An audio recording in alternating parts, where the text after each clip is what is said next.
Welcome to the Windows Computer and Technology channel, and one of the things that's coming with the Patch Tuesday for December is already present in some form. Not all the features are on, but they are actually going to be turned on probably for everyone at that time.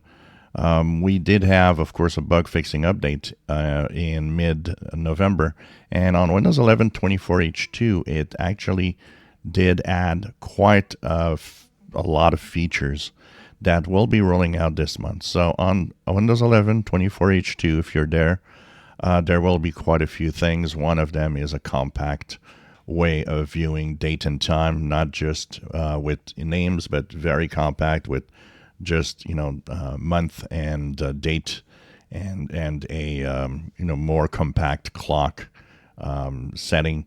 There will be dynamic lighting changes. There's going to be a lot of different little things here and there. One of them will be in the task manager, where the task manager info will actually add more details of, for example, in the disk section, you'll now know if you have an NVMe or SATA type SSD. It will know and tell you what type of drive it is, not just tell you it's an SSD.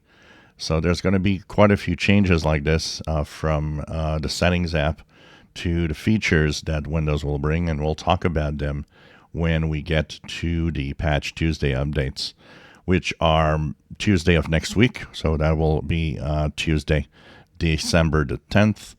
And expect to have a few waves of these updates. Microsoft tells us that we're getting one big update a year, but if you remember, we had these little small feature updates that were in Windows 11 from time to time, and basically it added features here and there. So it's kind of not changed really.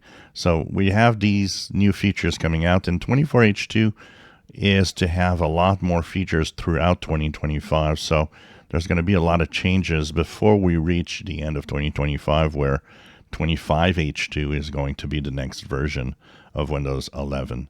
So throughout the next year, we are going to see tons of new things happening within Windows 11 24H2. If you enjoy my videos, please subscribe, give us thumbs up. Thank you for watching.